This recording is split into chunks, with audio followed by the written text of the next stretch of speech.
And he's here, the Dwight Bowman. It's time for you and your wonderful opportunity to talk about Rotary, to talk about you, and obviously to spend some time together. So, Dwight, I'm glad you're here. You're Dwight Bowman the second, Yes, Dwight Bowman the second, not Dwight Bowman the first, not Dwight right? Bowman the third, the second. Well, there's nothing wrong with being the second, and I imagine your dad's proud of you. Dwight, first of all, before I get into your Rotary why, tell us a little bit about you and how you spend your day. Yeah, so thanks so much, Shirley, for having me on. I'm happy to be on today. And, a little bit about me and what I do outside of Rotary. So spend a lot of time with my family and friends. So I'm from the Ben Harbor, St. Joseph area, so Southwest Michigan, born and raised there. I love spending time outdoors. I found myself in the last few years doing a lot of walking, running, did a couple 5Ks recently. In my spare time, I do love playing the instrument. So I actually play the alto saxophone and also sing as well. Then also serve, different volunteer opportunities in the community I live in. Wonderful. Thank you for that. Now, let's go inside Rotary. When did you first learn of a Rotary here in Grand Rapids? Gosh, so actually, really, Shelley, my Rotary journey actually goes back into back home in St. Joseph. So my father, Dwight Bowman Sr., for the first, he actually joined back in 2010. He was just starting out his cleaning business. He started from scratch, and one of his clients that he acquired back in, I want to say, '09 or '08 was talking to him, and he said, "Hey, I want to be your mentor to help get your business going. Are you a part of an organization?" My dad at the time was actually with BNI, and his mentor was like, "Nope, you need to join Rotary. Rotary is going to help you. Rotary is going to be there for you." And that was the shift of the going from BNI to Rotary. Once he got into Rotary, and his mentor was the sponsor, I was able to kind of get involved in Rotary through my dad. So my dad one time invited me out to lunch, and they meet every Monday downtown St. Joseph. And I was like, man, this is a nice lunch. I want to come back. So yeah, I actually was able to, I just wanted to go and get the free lunch, so to speak. But nevertheless, I saw what they did in the community and the impact they've made in Southwest Michigan, continue to make impact in Southwest Michigan, but also get to meet great leaders during my high school years there. So, fun fact, if you don't know, anybody that's listening today, Whirlpool Corporation was founded in headquarters in Benton Harbor, Michigan, and St. Joseph.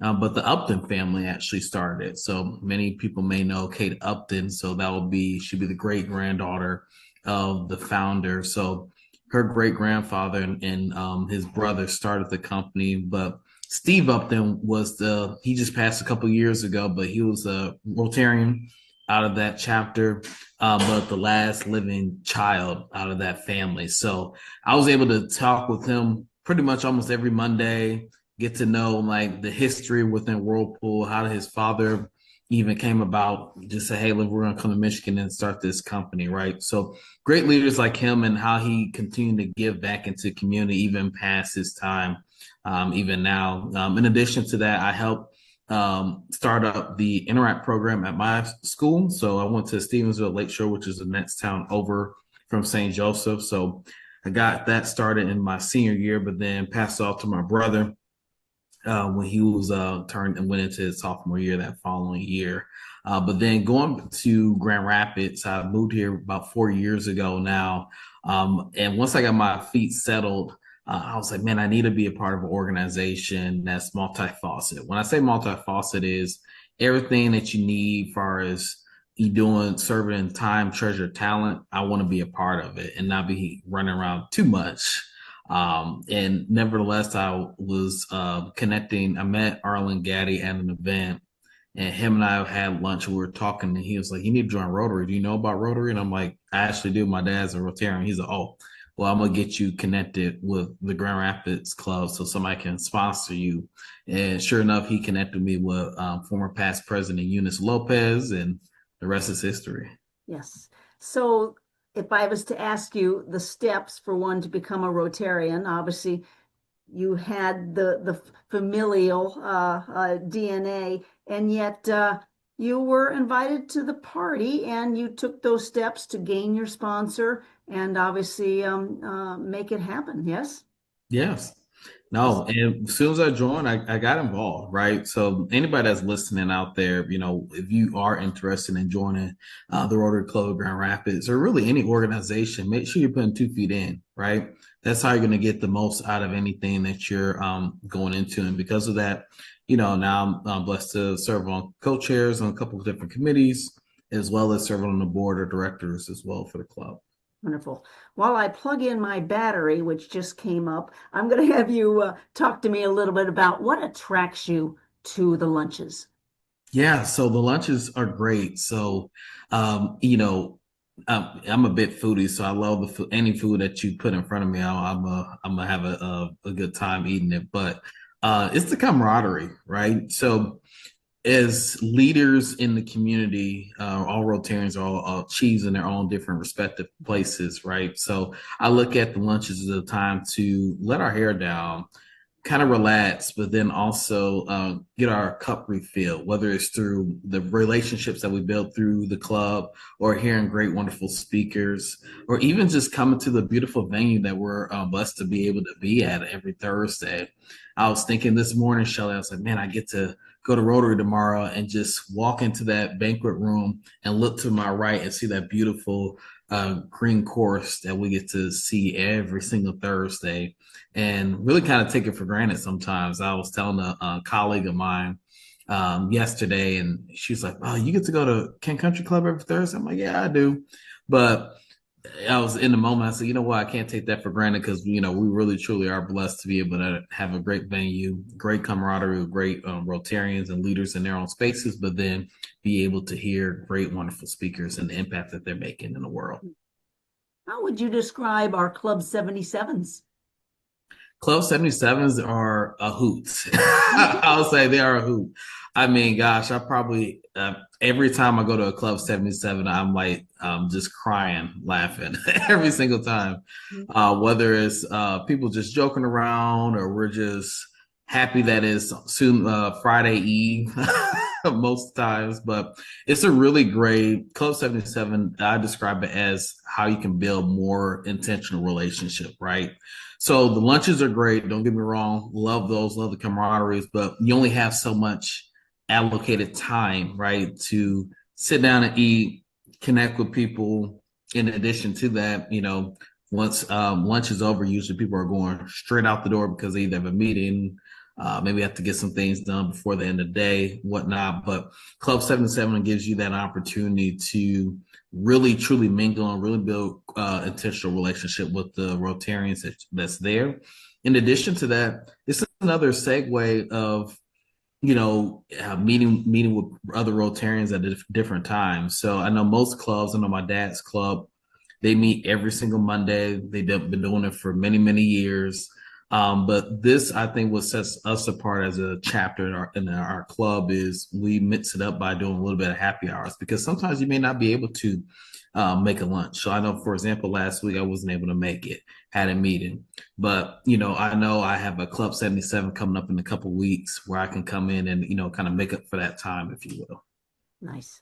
All right, fun facts about you. You mentioned your saxophone. Tell us more here and your singing talent. Yeah, so if anybody that's viewing this, if you were at the Surface Above Self, my dad, Dwight Senior, graced us with his presence and did a selection at the Surface Above Self dinner. Shelly, I don't know if you were there or not. Didn't make it Um, this year. Yeah. oh man, he brought the house down. Everyone loved it. I think Mary was telling me, Mary Jo said, "Oh, Dwight, we got to have you and your dad do a duet for next year, so stay tuned." But I get all of my singing and playing from him and his side of the family. They're all musically inclined, all play instruments, sing, what have you. In addition to that, my brother and I actually did a band as well in high school. So we were actually one of three high school bands that were chosen 11 years ago to play for the 70th anniversary of D-Day, with the World War II, Miami, in Normandy, France. And there we were able to play at all the different festivals and marching and parades. We heard President Eisenhower's granddaughter speak, which I was able to get a picture with her as well. Then, in addition to that, we poured Lake Michigan beach sand on the Michigan graves that weren't able to come home, which was very powerful. Then the last piece, we were able to mail off at the time who are the remaining World War II veterans that fought in that war, to say, hey, we're going to be, going over here in your honor. We're going to wear like a American flag pin in our uniform, and we'll mail it off to you once we get back.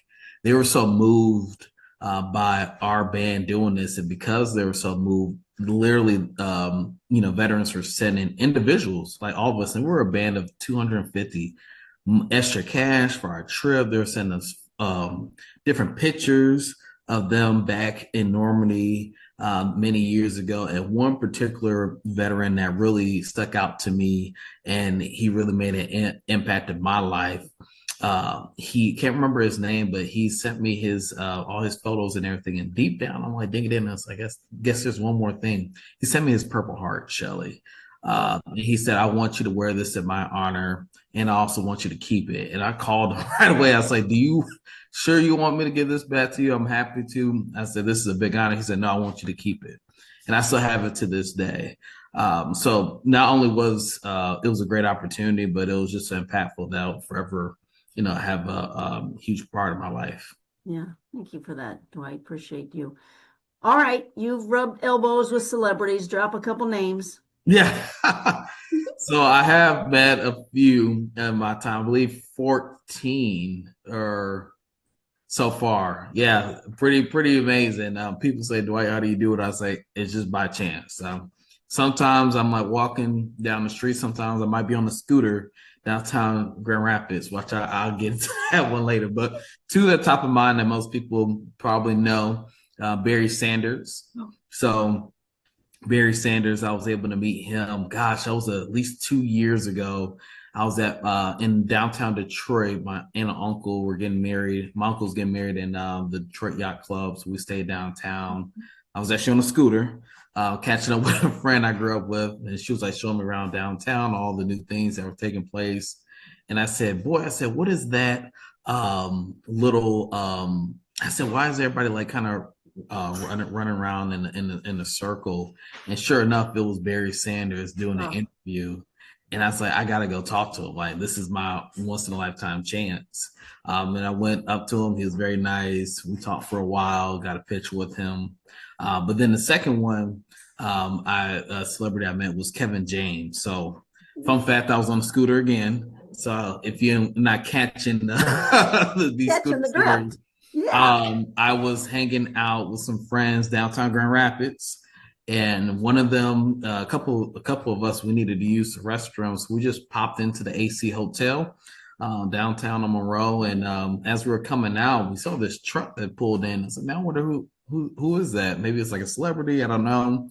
And sure enough, we're talking to the driver. He's like, "Oh, this is Kevin James." And we're like, "No, it's not." He's like, "Yeah, he's here. He's actually coming down right now."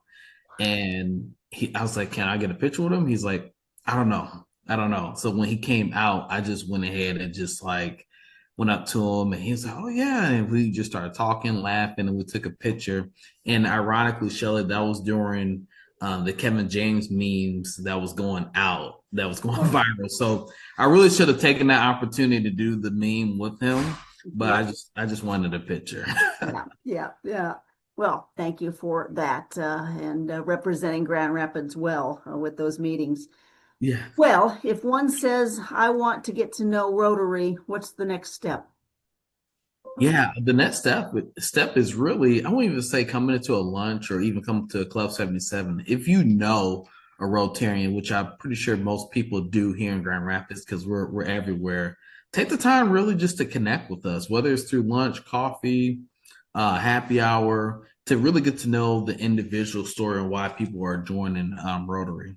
I would say the past three sponsors that I've been able to sponsor and get into the club in the last year was solely because I've had that sit down one on one. Before I even invited them to a Club 77, before I invited them to lunch, I told them my own personal story, how Rotary has impacted not only my professional career, but me and my personal life. Like I mentioned before, I've been pretty blessed to do a lot of things in my professional career, which Rotary has helped out or influenced in that.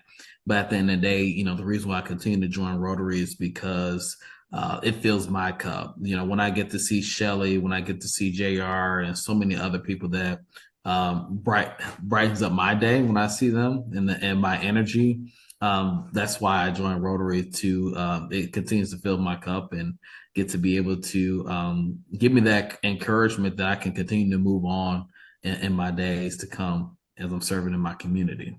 Are one of the top 10 Energizer bunnies in the room. There's no doubt about that. Dwight Bowman, number two, the second. Thank you for your service. We now bring J.R. Muller on to discuss what happens next. All right. Hey, thanks, Dwight. Appreciate you being on the podcast here today.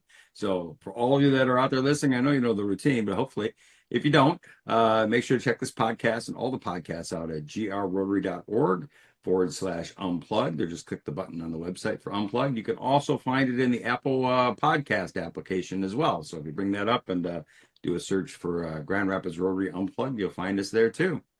Thanks again for coming, Dwight. We'll see everybody again next time.